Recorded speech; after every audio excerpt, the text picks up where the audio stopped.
on active la prière à un autre niveau.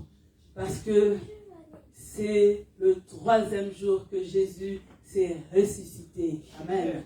Et je crois que ce 3e mois, toutes vos bénédictions vont ressusciter au nom de Jésus. Amen. Mais le miracle se produit lorsque vous-même, bien-aimés, vous articulez la chose. Amen. Il ne faut pas rester en pensant, en se disant, je n'ose pas. Mais Dieu a mis un pouvoir dans ta langue. Il faut parler, il faut prophétiser sur sa vie au nom de Jésus. Le thème du mois de mars, bien-aimés, est développer une communion fraternelle durable. Alléluia. Et là, bien-aimés, je voudrais commencer par dire que l'Église est un rassemblement d'hommes et de femmes mis ensemble dans l'optique de ressembler à Jésus. Dieu ne nous met pas ensemble pour que nous devenions un club d'amis. Dieu ne nous met pas ensemble pour que nous soyons une association. Des gens sympathisants, on s'aime bien, voilà, ça fait du bien. À la fin, on se fait des bisous et parfois on peut aller traîner dans les rues de Bruxelles. Non. Mais nous sommes mis ensemble pour que chacun s'aide pour ressembler à Jésus. Alléluia. C'est notre préoccupation. On doit arriver à ressembler à Jésus. Et l'Église est ce lieu qui favorise la communion fraternelle. Et vous comprenez par là pourquoi Satan, pendant la période du Covid, a beaucoup attaqué les chrétiens. Et c'est dommage parce que jusqu'à aujourd'hui, plusieurs chrétiens ne comprennent pas le but de l'Église. Ils se disent, je reste à la maison pour suivre mon culte. Ils ne veulent plus faire l'effort de venir sur place. Mais c'est en venant sur place que tu es en mesure de développer la communion fraternelle. Amen. Il y a des personnes qui vous disent, moi je préfère rester chez moi, ça évite les problèmes. Mais dis-moi, bien-aimé, pourquoi tu ne démissionnes pas de ton boulot? Des fois, tu as des collègues qui ont un comportement de cochon, un caractère de cochon. Mais ça ne te dérange pas, tu supportes. Des fois, tu as un chef qui est très méchant. Mais là, tu prends sur toi. Mais quand c'est l'église, ça devient un problème. Non, il n'y a pas d'amour. Je reste chez moi.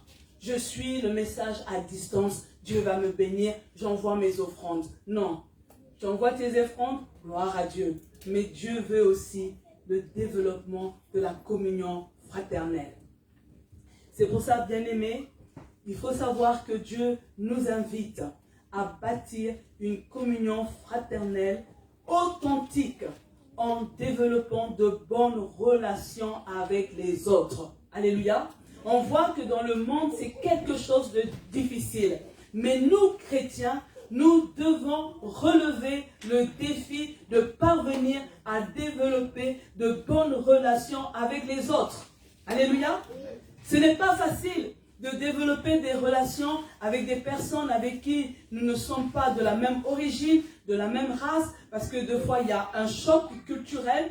Ce n'est pas facile de développer de bonnes relations avec des personnes avec qui nous ne sommes pas de la même génération, mais le chrétien, lui, il est capable de le faire parce que le Saint-Esprit l'aide à cela au nom de Jésus. C'est pour ça, bien-aimés, les chrétiens doivent investir du temps en vue de bâtir une excellente communion fraternelle. Alléluia. Mais ce qu'on remarque souvent, c'est que les chrétiens spirituels, eux, ils s'investissent pour bâtir une paix, une bonne communion avec Dieu. Mais ils négligent d'entretenir la communion fraternelle avec son semblable. Il faut que ça change. Alléluia. Je suis en train de dire ce matin que les deux sont importants. Développer la communion avec Dieu, c'est important, mais aussi développer la communion fraternelle avec ses semblables, c'est quelque chose aussi d'important que nous ne devons pas négliger. Et la question qu'on se pose, bien-aimés, qu'est-ce que je dois faire, alléluia, pour entretenir une communion fraternelle avec ses semblables? Vous savez, je suis à 100% d'accord avec vous. Les hommes sont faciles, sont difficiles à gérer. Il y a beaucoup de déceptions. Il y a beaucoup de trahison. Alléluia. Mais si on met ça en gros plan, on va cesser de communiquer avec les autres. Mais nous devons savoir qu'un chrétien ne peut pas être isolé. Alléluia. Jésus était un homme sociable. J'entends les chrétiens, non, moi je viens à l'église, je fais mon culte et puis basta, je pars vite. Il y a un problème. Tu dois être en communion avec les autres. Mais vous savez, pour parvenir à cette communion, il faut que Jésus soit placé au cœur de notre vie. Alléluia.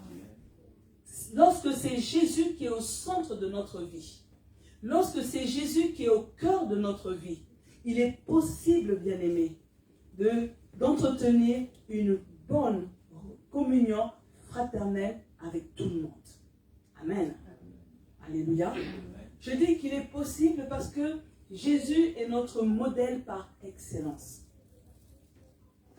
Et Jésus n'avait pas de problème. Il est avec les pharisiens, il est avec tout le monde.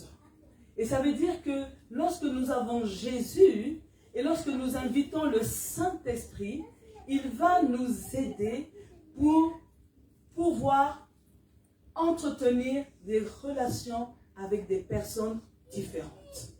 Alléluia.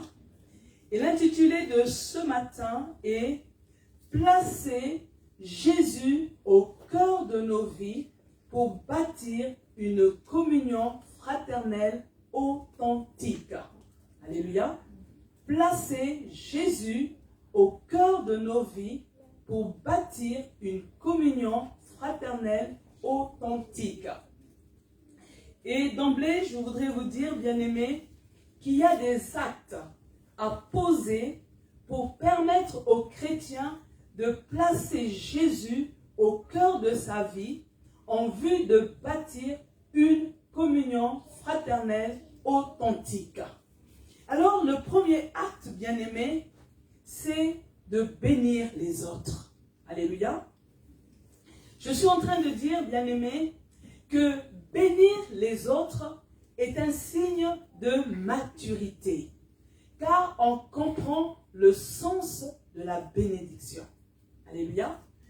Donc, bien-aimé, lorsque tu es béni, ce n'est pas pour gonfler la poitrine, ce n'est pas pour narguer les gens sur les réseaux sociaux, mais il faut que tu parviennes à comprendre le sens de pourquoi Dieu t'a béni. Amen. Amen. Et je vous dis ce matin que Dieu te bénit pour que tu sois à ton tour une source de bénédiction pour ton prochain. Amen. Dieu ne te bénit pas pour que tu gardes tout pour toi. Dieu ne te bénit pas pour que toi, tu crées un fossé avec ton prochain. Mais Dieu te bénit en volume d'argent. Dieu te bénit en toutes sortes de grâces pour que à ton tour, tu aies les yeux ouverts pour faire du bien autour de toi. Amen. Bénir, c'est faire du bien à quelqu'un. Amen. Vous voyez, bien-aimés, la personne qui choisit de bénir les autres prend une décision. Aujourd'hui, vous avez des gens qui vous disent, oui, moi, Dieu m'a béni, mais j'attends que le Saint-Esprit me révèle pour pouvoir bénir quelqu'un. Menteur. Alléluia. Dieu n'est pas bavard. Alléluia. Dieu, il ne parle pas comme une pie. Mais Dieu a mis au-dedans de nous le Saint-Esprit. Nous avons le bon sens. Nous sommes capables de discerner. Alléluia. Et parce que tu as un bon cœur, et que tu as compris que tu es béni pour être à ton tour une source de bénédiction pour les autres, c'est que c'est toi-même dans ton cœur qui vas choisir de faire du bien. Alléluia. Il y a des personnes qui vous disent, moi je vais commencer à faire du bien à mon prochain quand je vais avoir des millions. Mensonge.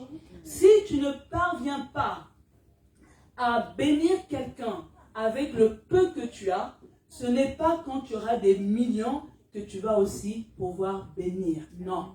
Parce que vous voyez, arriver à bénir quelqu'un, c'est un style de vie. Amen. De pouvoir partager le peu qu'on a. Et cette personne, elle est délivrée de l'égoïsme. Donc ce matin, si tu n'arrives pas même à faire du bien à une personne, pose-toi la question s'il n'y a pas un esprit d'égoïsme qui dérange ta vie. Cette personne comprend qu'elle ne doit pas amasser tout pour elle-même. Alléluia. Elle n'est pas centrée sur ses besoins. Cette personne veut venir en aide à ceux qui sont dans le besoin sans attendre leur appel. Il y a des personnes, pour faire du bien à quelqu'un, il veut qu'on vienne lui cirer les pompes. Il veut que la personne vienne quémander. Là, il est fier. Mais ce n'est pas une bénédiction pour toi. Alléluia. Je suis en train de dire ce matin que Dieu fasse tomber les écailles de tes yeux. Et afin que tu vois clair et que tu saches qui bénir. Alléluia. On ne bénit pas les gens pour qu'en retour, les gens remboursent ta bénédiction. C'est une malédiction. Alléluia. Ne cherchez pas à bénir la personne qui va rembourser ta bénédiction. Non. Tu dois bénir sans rien attendre en retour. Alléluia. Voici ce que Acte 4, 36 à 37 nous dit. Acte, chapitre 4, les versets 36 et 37. Il y a ainsi un certain Joseph, un Lévite né à Chypre. Les apôtres l'appellent Barnabas, ce qui veut dire l'homme qui encourage. Il y a un champ, il le vend, il apporte l'argent et le donne aux apôtres. Alléluia. Et vous voyez, bien-aimés, le cœur de Barnabas est tourné vers les autres. À aucun moment dans les Écritures, on est en train de dire que ce sont les apôtres qui lui ont donné l'idée de vendre son champ et d'apporter le produit de la vente pour aider les autres. Cela est monté dans son propre cœur. Et on voit, bien aimé, que cet homme est généreux. Il est sensible aux besoins de l'Église. Alléluia. Il y a des personnes, pour faire quelque chose, ils attendent qu'on leur dise. Mais si tu veux être béni, il faut que toi-même tu pries pour que Dieu te révèle les besoins de l'Église, les besoins du pasteur, les besoins de ton prochain. Et lorsque tu reçois cela de Dieu, c'est une excellente bénédiction pour toi au nom de Jésus. Et vous voyez, cet homme, il reçoit un nouveau nom. L'homme qui encourage. Oh bien-aimé, que Dieu te donne un nouveau nom à cause des bénédictions que tu fais autour de toi. Je pensais que quelqu'un allait dire Amen. Amen. Vous voyez, bien-aimé, c'est une bénédiction d'encourager son prochain. Vous savez, surtout ici en Europe, il y a des personnes, lorsqu'elles sont chez elles, elles broient du noir. Mais venir à l'église et trouver quelqu'un qui lui donne une parole de bénédiction, c'est un réconfort. C'est pourquoi je dis toujours, il ne faut pas te tarir d'éloges. Alléluia. Il faut oser faire un compliment, mais quelque chose de vrai. Dire une bonne parole à cette personne. Amen. Il y a des fois, la personne, elle se réveille le matin et elle ne se sent pas bien. Mais juste à cause de la parole que tu vas lui donner, cette parole va réchauffer son cœur. Ça va lui faire un baume au cœur. Amen. C'est pour ça, et je sais que dans la culture africaine, nous sommes spécialistes juste pour faire des reproches. Mais on ne dit jamais des bonnes choses. Quand tout va bien, on ne parle pas. Mais dès qu'il y a quelque chose qui ne va pas, on est prompt à aller parler. Que Dieu change cette mentalité au nom de Jésus. Pourquoi? Parce que la bénédiction, c'est prononcer des paroles qui réjouissent le cœur de celui qui les entend. Alléluia. C'est pour ça que chaque jour, alléluia, même au travail, peut-être sans mettre le nom de Dieu, pour ceux qui ne le connaissent pas, arriver à donner une bonne parole. Mais toi, tu sais que la parole que tu lui communiques, c'est quelque chose d'écrit dans la Bible. Et au fur et à mesure, la personne va te dire, mais en fait, j'aime bien toutes ces paroles que tu donnes. Tu les trouves où? Et tu lui donnes le secret. Alléluia. Vous savez, bien-aimés, c'est une bénédiction de tirer une personne vers le haut. Cette personne qui est dans l'abattement. Cette personne qui passe des moments difficiles. Et toi, tu viens, tu la tires vers le haut. Je suis en train de dire, bien-aimé, que c'est une bénédiction de redonner le sourire à une personne qui n'a plus de force. Vous savez, certains disent, oui, mais elle n'avait pas parlé. Non. Alléluia. Quand tu as le Saint-Esprit, tu n'as pas besoin que la personne parle. Parce que le Saint-Esprit t'ouvre les yeux pour voir les larmes invisibles. Le Saint-Esprit t'ouvre les yeux pour voir les cœurs brisés et pour t'envoyer vers la personne pour délivrer une bonne parole. Voici ce que Ésaïe 50, le verset 4 nous dit. Le Seigneur Dieu m'enseigne ce que je dois dire pour encourager celui qui n'a plus de force. Chaque matin, il me réveille pour que j'écoute comme un bon disciple. Alléluia. Quand tu as fini ta prière le matin, tu dois dire, Saint-Esprit, mets une bonne parole dans mon cœur pour que je puisse la partager autour de moi au nom puissant de Jésus. Amen. Le deuxième acte à poser, c'est intégrer les nouvelles personnes. Amen. On veut développer cette communion fraternelle, durable, authentique dans l'Église. Il faut arriver à intégrer les nouvelles personnes. Vous savez, bien-aimés, c'est notre devoir à tous d'accueillir les nouveaux arrivants et les mettre à l'aise. Amen. La nouvelle personne qui vient, elle doit se sentir bien et elle doit avoir envie de revenir. Alléluia. On doit éviter de mettre les gens dans une catégorie particulière qui est liée à leur race, à leur apparence, au rang social, à leur profession. Et je rigole parce que lorsqu'on était étudiant, ici en Europe, ce qui était bizarre, lorsque vous êtes dans les amphis, vous verrez les Noirs avec les Noirs, il y a le groupe des Blancs, il y a le groupe des Arabes, mais il y a quelques rares singletons qui se mélangent. Alléluia. Mais le gros noyau, les gens se rassemblent par race. Et dans l'Église, il ne devrait pas avoir ça. Il n'y a maintenant ni juif ni grec. Alléluia. Jésus a aboli les races. Il a aboli les nationalités.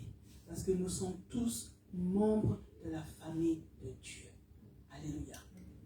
Quel que soit ton rang social, quand tu es dans l'église, même si tu es un ministre, il est possible de sympathiser avec un va-nu-pied. Parce que c'est l'église. Alléluia. Et je dis que quand nous sommes à l'église, il n'y a personne, même s'il est enfant unique, mais le fait d'être à l'église, il n'y a pas d'enfant unique qui existe. Alléluia. Tu n'es pas un enfant unique. Parce qu'à l'église, notre bien-aimée a maintenant eu des frères. Elle a maintenant eu des sœurs. Alors que sur le plan biologique, elle est enfant unique. Mais parce qu'elle est dans l'église, elle ne peut pas dire qu'elle est enfant unique. Parce que dans l'église, c'est le lieu où on gagne. Je gagne des frères, des sœurs. Je gagne des oncles, des tantes. Je gagne des papas et des mamans. Mais le problème qui est là, c'est toi dans ton cœur. Comment tu considères les gens. Alléluia. Et c'est pour ça que nous devons avoir un autre regard sur l'autre. Voici ce que nous dit Acte 9, les versets 26 à 27. Acte chapitre 9, 26 à 27. Quand Saul arrive à Jérusalem, il essaye d'entrer dans le groupe des disciples. Vous voyez, la Bible dit, il essaye. Mais tous ont peur de lui. Et on a envie de dire, ben c'est normal, il avait une certaine réputation de meurtrier, de persécuteur de l'Église. En effet, personne ne croit que Saul est vraiment un disciple. Alors, Barnabas, que Dieu fasse de nous tous des Barnabas. Alléluia. Le prend avec lui. Il emmène voir les apôtres. Barnabas leur raconte ceci. Sur la route, Saul a vu le Seigneur et le Seigneur lui a parlé. À Damas, Saul a annoncé avec assurance la bonne nouvelle au nom de Jésus. Alléluia. Aujourd'hui, dans le monde, il y a des faux témoins. Mais nous qui sommes enfants de Dieu, on doit être comme Dieu, se tenir du côté de la vérité. Quoi que cela peut te coûter. Alléluia. Parfois, bien-aimé, te positionner pour la vérité va te coûter certaines relations, va te coûter certains avantages. Mais tu n'as pas le choix parce que tu es un enfant de Dieu. Tu dois te positionner pour la vérité. Alléluia. Et c'est ce que Barnabas a fait. Vous savez, c'était un risque qu'il avait pris. On aurait pu lui dire, toi et Saul, sortez d'ici. Peut-être que tu es devenu son complice. Alléluia. Mais lui, il a rendu témoignage du changement de cet homme. Alléluia. Barnabas a accepté Saul de Tarse malgré son passé de meurtrier. Comment on se comporte souvent à l'église? Lorsque, vous voyez, Bruxelles, c'est une petite ville, on connaît à peu près les histoires, ce qui se passe pour les gens. Et lorsque il y a une certaine catégorie de personnes qui arrivent, on ne veut pas s'approcher d'elles à cause de leur passé, à cause de l'histoire de leur vie. Vous savez, bien-aimés, c'est ça le drame chez les chrétiens. La Bible dit que Dieu efface nos transgressions et les oublie. Mais le problème, les chrétiens n'oublient pas les transgressions. Les chrétiens n'oublient pas le passé. C'est même eux qui vont chuchoter. Attention, c'est une ancienne prostituée. Ne laisse pas ton enfant causer avec elle. Attention, elle a eu des enfants sans mari. Attention, celui-là, il volait à Ino. Il a fait même la prison. Ne laisse pas ton fils sympathiser avec lui. Celui-là, c'était un dealer de drogue. Et au lieu qu'on attire les gens vers la grâce de Dieu, on les condamne et on les repousse. On leur dit, repartez dans votre passé. Mais quand nous sommes des Barnabas, c'est différent. On a foi en l'œuvre du Saint-Esprit dans la vie d'une personne. Souvent, on pense que le Saint-Esprit me change moi, mais pas le voisin. Nous ne sommes pas Dieu. Alléluia. De la même manière, il t'a pardonné, il t'a changé. De la même manière, il a aussi pardonné et changé ton voisin au nom de Jésus. Vous savez, lorsqu'on se comporte comme Barnabas, on manifeste de l'amour. Parce que c'est ce qu'il a fait. Il a manifesté de l'amour envers Saul de Tarse. Vous voyez, il a pris Saul par la main. Alléluia. Pour attester devant les apôtres qu'il n'a pas peur de lui. Parce que tout le monde connaissait la réputation de Saul de Tarse. Mais il le prend par la main. et dit aux autres, regardez, je n'ai pas peur, il le prend par la main. Vous voyez, Barnabas, il ne se méfiait pas de Paul. Il avait l'assurance dans son cœur que le passé de Paul était derrière lui. Alléluia. Toi, tu veux que les gens considèrent que tu es cette nouvelle créature, que les choses anciennes sont passées. Il faut aussi que tu donnes la chance à ton voisin d'être la même chose que toi. Il est une nouvelle créature. Les choses anciennes sont passées. Alléluia. Ce n'est pas à toi de garder le passé, mais tu dois montrer aux autres. Ne pas être gêné d'être avec certaines personnes en te disant, ah, les gens vont croire. Les gens disent que cette personne n'est pas bien. Mais si tu sais que cette personne est réellement née de nouveau, tu dois être fier de le présenter comme étant ton frère. Alléluia. Vous savez, Jésus, lorsqu'il était sur terre, il a côtoyé tout le monde. Il a côtoyé les pauvres comme Bartimée, les riches comme Lydie de Susa. Il a côtoyé des pêcheurs de poissons comme Pierre, un médecin comme Luc. Il a côtoyé des femmes de mauvaise vie comme la Samaritaine et la femme adultère. Mais il a aussi côtoyé des femmes de bonne vie comme Marthe et Marie. Il a côtoyé un voleur comme Zachée, mais il a aussi côtoyé un homme de bien correct comme Nathanaël. Alléluia. Et nous, enfants de Dieu, c'est comme ça que nous devons être. Nous ne devons pas mettre des limites. Nous devons déplacer les bornes pour attirer un maximum de personnes à Christ au nom de Jésus.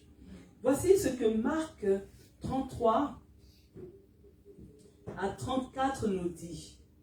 Ainsi, Jésus donnait son enseignement en utilisant beaucoup de paraboles de ce genre. Il le donnait selon ce que ses auditeurs pouvaient comprendre. Il ne leur parlait pas sans utiliser des paraboles, mais quand il était seul avec ses disciples, il leur expliquait tout. Pourquoi je donne ce passage? Parce qu'aujourd'hui, beaucoup de chrétiens, nous sommes dans l'orgueil. Quand nous sommes avec des personnes d'un autre rang social que nous voulons leur montrer qu'on connaît. Alléluia. Notre langage n'est pas accessible à tout le monde. Alléluia. Mais lorsque j'aime mon prochain et je veux m'assurer que cette personne est à sa place auprès de Dieu, je m'arrange à être comprise par tout le monde. Par exemple, vous voyez, quelqu'un va dire à une personne qui n'a pas étudié, « Oh, je suis exténuée ». La personne, elle ne comprend pas, et puis elle va dire, « C'est le grand frère de fatigué ». Dis seulement que tu es fatigué. Alléluia. Mais ce qui se passe, c'est qu'il y a beaucoup d'orgueil. Alléluia. Mais on comprend que Jésus, qui était le Fils de Dieu, lui, il permettait à tout le monde de l'approcher. Il était accessible. Je suis en train de dire ce matin que nous devons tous être accessibles pour pouvoir intégrer tout le monde à côté de nous. Alléluia. Je suis en train de dire, tes diplômes, ta situation sociale, laisse ça pour le séculier. Amen. Va briller. Mais vous savez, les chrétiens souvent, ils ont raté dans le domaine du séculier, ils viennent se rattraper dans l'église. Alléluia. Ils ne sont rien dans le monde, mais ils viennent prendre leur revanche dans l'église. C'est une malédiction. Amen. Nous devons être accessibles à tout le monde. Nous ne devons pas favoriser les clans dans l'église. Nous devons parler avec tout le monde. Alléluia. Et parce que Jésus voulait atteindre un grand nombre, il voulait que son message soit reçu de tout le monde, il parlait en parabole. En fait, parabole, vous voyez, parce qu'il imageait son récit pour que les gens comprennent. Parce que vous voyez, à cette époque, la grande majorité des personnes étaient illettrées. Mais toi, quand tu es devant un illettré, tu veux lui montrer ton verbe. Ça ne lui fait rien. Alléluia. Mais Jésus, lui, il a pu atteindre des pécheurs. Il a pu atteindre aussi des hommes élevés dans la société. Quand je parle de pécheurs, les pécheurs de poissons. Alléluia. Et Jésus prenait soin des personnes incomprises, rejetées. Et ça doit être notre défi en 2025. D'arriver à prendre soin des personnes qui sont incomprises. Alléluia. Vous savez, il y a des personnes qui ont un raisonnement un peu, comme on dit, avec 2 pieds gauche. Mais il faut que toi, parce que tu as l'Esprit de Dieu, tu arrives à aider ce genre de personnes. Ces personnes qui sont rejetées, ces personnes qui se disputent avec tout le monde, parce qu'elles ont un esprit qui ne va pas bien. Amen. Mais toi, parce que tu as le Saint-Esprit, tu arrives à amener cette personne à la raison. Et tu arrives à changer la personne au nom de Jésus. Il y a 7 points, mais je vais m'arrêter au 3e point, parce que ce matin, nous avons la Sainte Seine. Et le 3e acte est de devenir un mentor pour les autres. Alléluia. Quand je parle de devenir un mentor pour les autres, c'est que chacun doit être capable de reconnaître le potentiel des autres. Alléluia. Dans la pratique, c'est difficile. Parce que de manière générale, les gens aiment s'entendre parler. Amen. Mais tout le monde aussi veut venir sur le devant de la scène. Et peu de personnes aident les autres à grandir dans leur ministère. Pourquoi? Parce qu'on veut que tous les projecteurs soient tournés vers soi. Et certains pensent que après lui, c'est le déluge. Alléluia. Ils pensent qu'il est indispensable. Mais je suis navrée de vous dire que dans la maison de Dieu, personne n'est indispensable. Tu fais des caprices, tu veux donner des mots de tête au pasteur en te disant que si tu n'es pas là, il n'y a rien qui va marcher. Tu te mets le doigt dans l'œil parce que Dieu va susciter des personnes. Il est capable même d'utiliser des pierres pour le louer. Alléluia. Et il ne faudrait pas, bien aimé, que chacun cherche sa propre gloire. Nous devons motiver notre prochain à persévérer dans le service. Il ne faut pas hésiter de mettre ses ressources au profit de quelqu'un d'autre.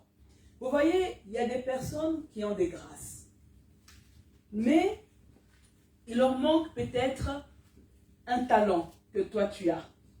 Mais si toi tu communiques la grâce, tu vas faire exploser ce talent. Mais ce qui se passe maintenant, l'homme, qu'est-ce qu'il fait? Il se tait. Mais c'est dans son cœur qu'il dit, là, la gestuelle est incorrecte. Là, cette personne, elle ne sait pas se vêtir. Cette personne n'a pas une bonne diction. Mais alors que toi, tu as les atouts pour aider. Mais on se dit, si j'apporte ce plus à cette personne, elle risque de me faire de l'ombre. Mais ce n'est pas ça, la communion fraternelle. Alléluia. La communion fraternelle, c'est que je vois ma bien-aimée, elle a du potentiel, elle a quelque chose. Mais il lui manque ce petit quelque chose qui va faire exploser le don que Dieu a mis en elle. Et là, je deviens un mentor, je la coach pour amener ce don, ce talent à perfection. Mais les gens souvent ne le font pas. Pourquoi? Parce qu'ils ont peur du manque de reconnaissance. Les gens veulent qu'on les pointe toujours comme référence si la grâce de Dieu. Mais les gens veulent la reconnaissance des hommes. Alléluia.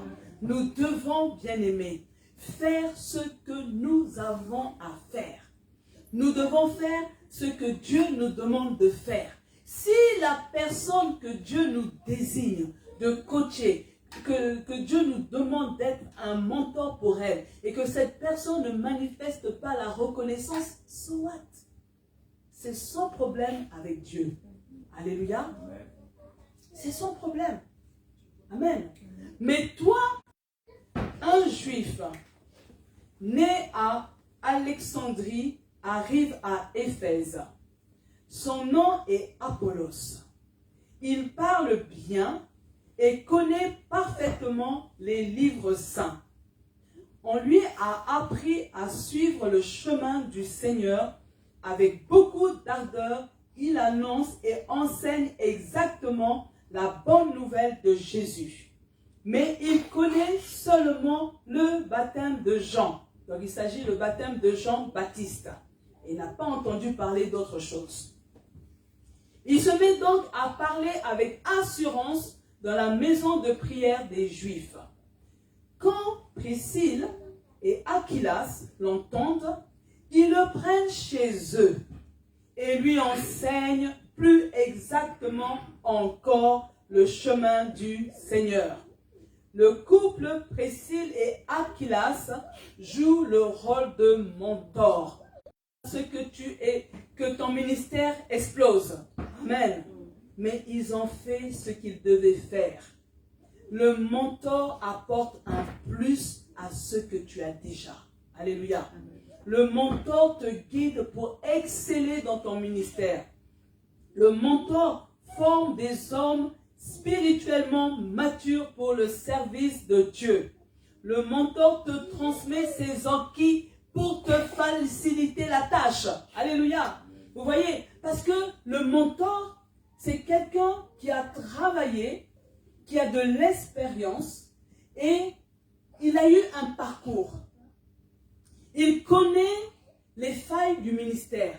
Il connaît les dangers. Et il te procure des